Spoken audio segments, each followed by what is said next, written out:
الحمدللہ وکفا وسلام علی محمد مصطفیٰ وعلی آلہ وصحبہ اجمعین اما بعد اعوذ باللہ السمیع العلیم من الشیطان الرجیم من حمزہ ونفخہ ونفثہ بسم اللہ الرحمن الرحیم الشیطان یعدکم الفقر ویأمرکم بالفحشاء واللہ یعدکم مغفرۃ منہ وفضلا واللہ واسع علیم۔ محترم حضرات، قابل احترام مستورات،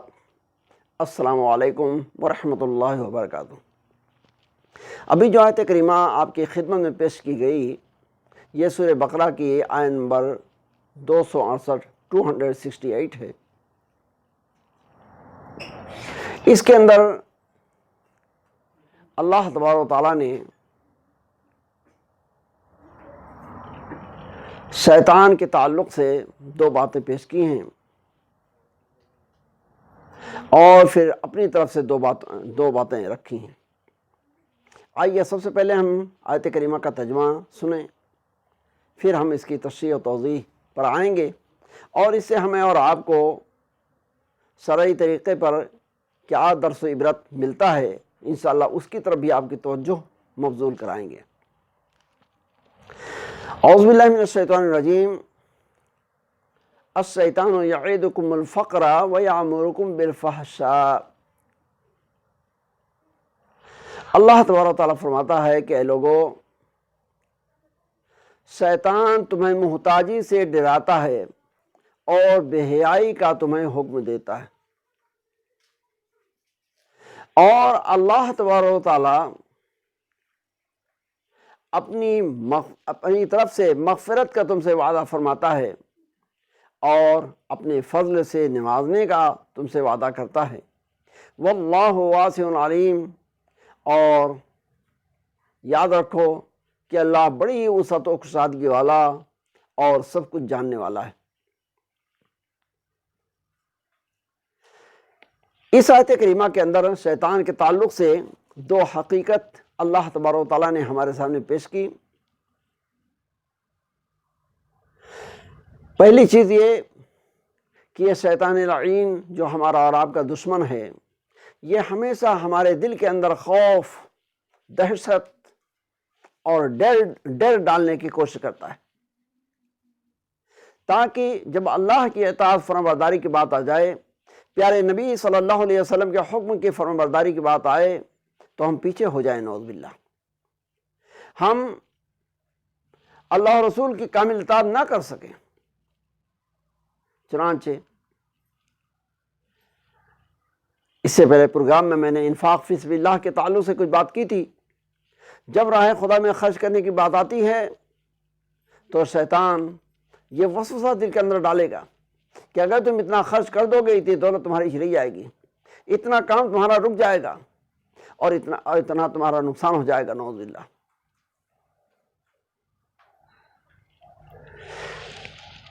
یہ ایک ایسی بات ہے جو ہم اپنے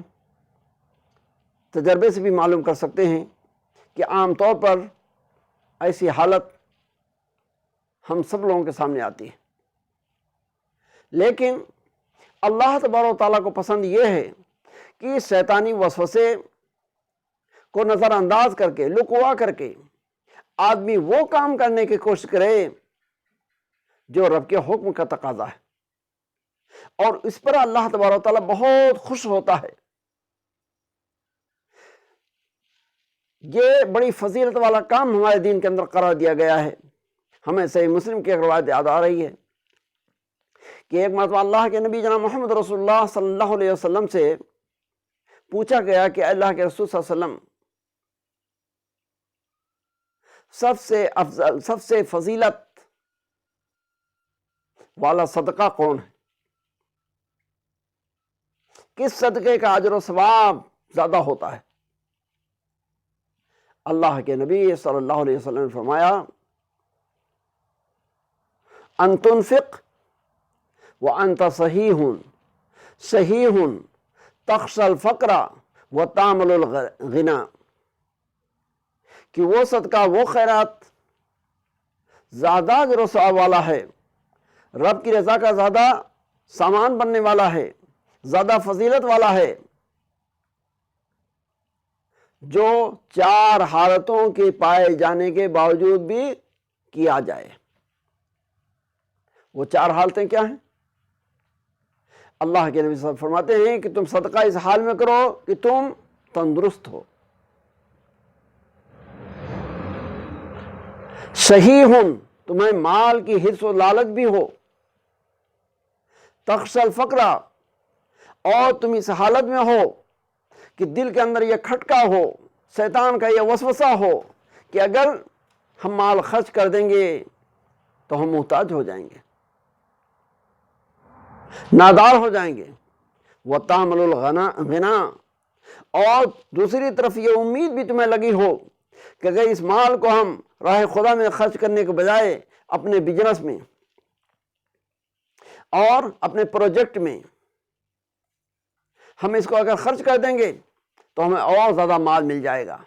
ہم اور غنی بن جائیں گے اور مالدار بن جائیں گے۔ تو اللہ کے نبی صلی اللہ علیہ وسلم فرماتے ہیں کہ اگر یہ 4 حالتیں انسان کو گھرے ہوئے ہوں، اس کے ساتھ لگی ہوئی ہوں، پھر بھی وہ اللہ کے راستے میں خرچ کرے، تو ایسا صدقہ اللہ کو زیادہ پسند ہے، اس پر زیادہ اللہ تعالیٰ اجر و ثواب عطا فرماتا ہے۔ تو میرے کہنے کا مقصد یہ تھا کہ یہ شیطان تو ہمیشہ ہمیں خوف اور ڈر ہمارے اندر پیدا کرنے کی کوشش کرتا ہے، نیکی کے موقع پر ہمیں پیچھے ہٹانے کی کوشش کرتا ہے، لیکن یہی وہ موقع ہے کہ شیطان کی اس وسوسے اور ایسے غلط شیطانی خیالات کو ہم نظر انداز کر کے راہ خدا میں خرچ کریں، تو یہ چیز اللہ کو بہت پسند ہے۔ پھر اللہ تبارک و تعالیٰ نے آگے فرمایا یعدکم الفقر ویامرکم بالفحشاء واللہ یعدکم مغفرۃ منہ وفضلا، کہ شیطان تو 2 بات کا تم سے وعدہ، تمہیں خوف دلاتا ہے، ایک طرف تمہیں نیکی کے اندر، تمہارے دل کے اندر ڈر ڈالنے کی کوشش کرتا ہے، اور دوسری طرف تمہیں بے حیائی کے کاموں پر اکساتا ہے۔ لیکن اللہ تبارک و تعالیٰ تم سے اپنی جانب سے مغفرت عطا کرنے کا وعدہ فرماتا ہے اور اپنے فضل سے نوازنے کا وعدہ فرماتا ہے۔ یعنی اگر تم شیطان کے وسوسے، شیطانی خیالات کو نظر انداز کر کے اللہ کے حکم پر چلنے کی کوشش کرو گے، اللہ کے فرمانبرداری کے طریقے پر زندگی گزارنے کی کوشش کرو گے، تو اللہ تبارک و تعالیٰ پہلے جو تمہارے گناہ ہو چکے ہیں، گزشتہ جو تمہارے گناہ ہیں، ان سب کو معاف فرما دے گا، تمہیں بخش دے گا، وفضلا، اور اپنے فضل سے تمہیں نوازے گا، یعنی تمہیں رزق حلال عطا فرمائے گا، تمہاری روزی کے اندر برکت عطا فرمائے گا۔ اور یاد رکھو کہ اللہ تعالیٰ بڑی وسعت والا، بڑی کشادگی والا اور سب کچھ جاننے والا ہے۔ تو بہرحال یہ آیت کریمہ ہمیں اور آپ کو اس بات کی دعوت دیتی ہے، اس بات کی طرف رغبت دلاتی ہے کہ جب بھی دین کا تقاضا پیدا ہو جائے اور اللہ کے راستے میں خرچ کرنے کی بات آ جائے،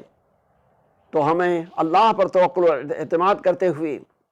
اللہ سے امید رکھتے ہوئے ہمیشہ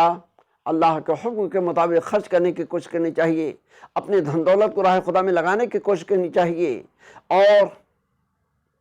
چاہے دین کی بات ہو، چاہے خدمت خلق کی بات ہو، ہر موقع پر ہمیں انفاق فی سبیل اللہ سے کام لینا چاہیے۔ تو یہ وہ طریقہ ہے جس سے اللہ تعالیٰ ایک طرف ہماری خطاؤں، غلطیوں اور لغزشوں کو معاف فرمائے گا، اور دوسری طرف اپنے فضل اور رزق حلال سے ہمیں نوازے گا۔ ہم اللہ تبارک و تعالیٰ سے دعا کرتے ہیں کہ اللہ تبارک و تعالیٰ اپنے فرمان کے مطابق ہمیں عمل پیرا ہونے کی توفیق عطا فرمائے، ہماری کوتاہیوں اور غلطیوں کو معاف فرمائے، اور آئندہ کی زندگی میں کتاب و سنہ کے مطابق ہمیں عمل و عبادت کرنے کی توفیق عطا فرمائے، اور جملہ عبادات و اطاعات کو درجہ قبولیت عطا فرمائے، اور دونوں جہان کی کامیابی اور کامرانی ہمارا اور آپ کا نصیب بنائے، آمین۔ اقول قولی ھذا استغفر اللہ لی ولکم ولسائر المسلمین فاستغفروہ من کل ذنب انہ هو الغفور الرحیم، وآخر دعوانا ان الحمد للہ رب العالمین، والسلام علیکم ورحمۃ اللہ وبرکاتہ۔